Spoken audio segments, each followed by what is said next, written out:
समस्त praise the Lord. आसतु आज जीवंत प्रतिज्ञायुक्त वाक्य देखि जिबा 2 कोरिन्थियो 5 तार 17। एणु जदि केही ख्रीष्टଙ୍କ ठारे अछि तेबे से नूतन सृष्टि होइअछि, पुरातन विषय सब लोप पाइअछि, देख नूतन विषय सब होइअछि। Praise the lord.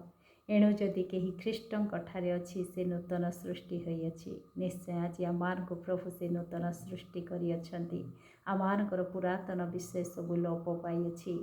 पूर्वरे आमाने तांको निकटवर्ती नथिलु। आमाने दूररे थाई से पापर दासत्व जीवन काटुथिलु। अंधकार सहभागिता होई आमाने ख्रीष्टंकर शत्रु होइथिलु। किंतु आज आमानकु ख्रीष्ट जीशुंक द्वारा से आज आमानकु तांको निकटवर्ती करिअछन्ति।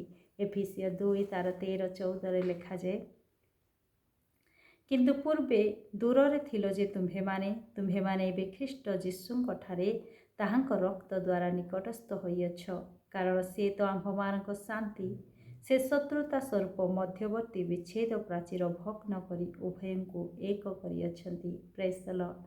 पूर्वरे आमाने दूररे थिलु, किंतु ख्रीष्ट जीशुंकर रक्त द्वारा आज आमाने निकटवर्ती हेछु, से पितांकर सहभागिता मध्य आसिअछु। पुणी आज आमानकर जो पाप से शत्रुतार स्वरूप विच्छेद प्राचीर को से भग्न करी आज पितांक सहित ख्रीष्ट जीशु बापा आमानकु मिलित करि देइअछन्ति। तेणु तार 15-16 मध्य लेखा जाए, पुणी विधि विधान युक्त आज्ञामूलक व्यवस्था को आपणा शरीर रे रहित करिअछन्ति, जेपरि से शांति स्थापन करी उभय को आपणा ठारे जणे नुआ लोक स्वरूपे सृष्टि करंती। Praise the lord. ख्रीष्ट जीशु आपा समस्त विधि विधान को से पालन करी आज आमानकु एक नुआ लोक रूपे गठन करिअछन्ति।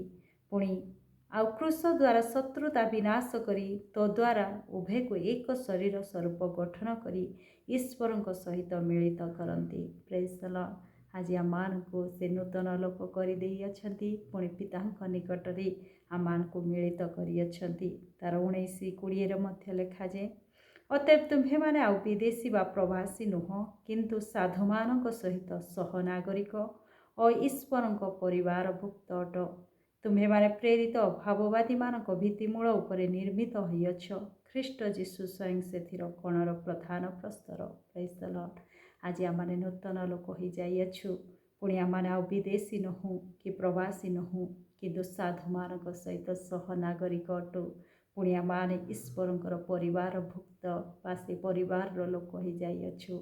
पुणी आमाने आज प्रेरित भाववादी मानक भित्तिमूल उपरे निर्मित होइअछु।